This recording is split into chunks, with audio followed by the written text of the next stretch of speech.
नमस्कार दोस्तों। आज का युग कंप्यूटर और मोबाइल का युग है।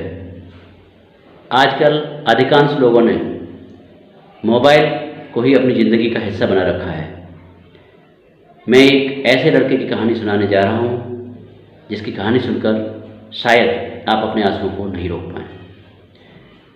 एक लड़का था जो दिन भर अपने मोबाइल में घुसा रहता था और अपनी पढ़ाई पर बिल्कुल भी ध्यान नहीं देता था। एक दिन उसका दोस्त किसी आवश्यक कार्यवश उसको बुलाने उसके घर पर ही आ गया। जब उसने देखा कि उसका घर बहुत ही बदतर हालात में था और एक कोने में उसकी बीमार माँ करा रही थी और वो लड़का अपने मोबाइल फ़ोन पर चैटिंग में व्यस्त था। उसके दोस्त ने कहा कि तू यहाँ रहता है? उसने कहा हाँ। फिर दोबारा उसने कहा कि ये तेरा खुद का मकान है? उस लड़के ने कहा हाँ भाई हाँ। क्यों? उसके दोस्त ने कहा कि यार तू पूरे पूरे दिन इस मोबाइल पर चैटिंग पर लगा रहता है, इस 2 कौड़ी के मोबाइल का क्या, और उन 2 कौड़ी की लड़कियों का क्या जो थोड़ी देर के लिए आती हैं और फिर चली जाती हैं।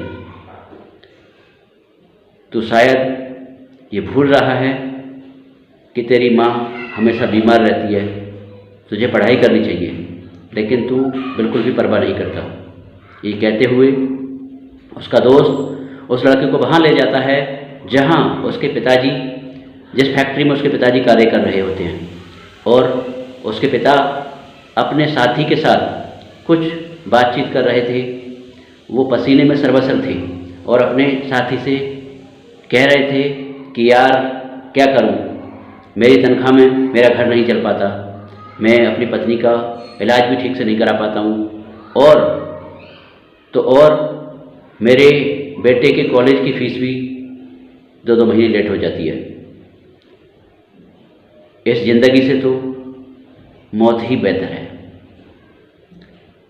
लेकिन मैं जी रहा हूँ तो सिर्फ इस उम्मीद में कि एक दिन मेरा बेटा पढ़ लिख कर इस फैक्ट्री का, ऐसी ही फैक्ट्री का मालिक बनेगा। ये सारी बातें वो दोनों दोस्त दूर खड़े होकर सुन रहे थे।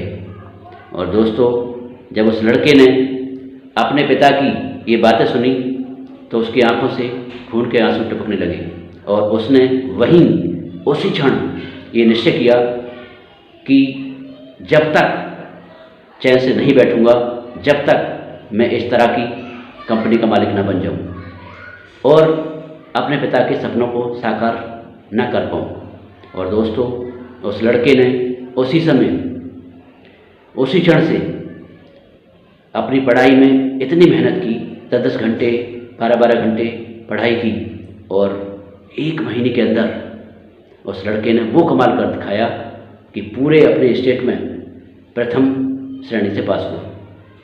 ये जानकर कि ये लड़का तो कभी पढ़ता ही नहीं था, ये तो पूरे पूरे दिन मोबाइल में लगा रहता था, सभी हैरान थे।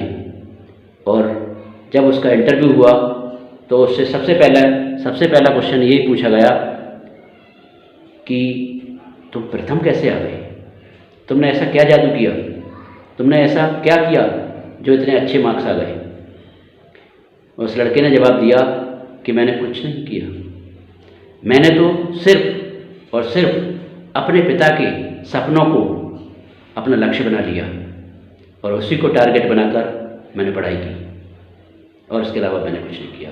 तो दोस्तों, उस लड़के ने अपने पिता के सपनों को साकार किया और वो तो ऐसी बड़ी कंपनियों का मालिक बन गया। और आपका क्या? तो आज ही सोचिए मेरे दोस्तों, और छोड़िए इस मोबाइल को, छोड़िए इस भीड़ भरी जिंदगी को, और अपने माता पिता के सपनों को अपना लक्ष्य बना लीजिए और लग जाइए पढ़ाई करने में। फिर देखिए क्या होता है।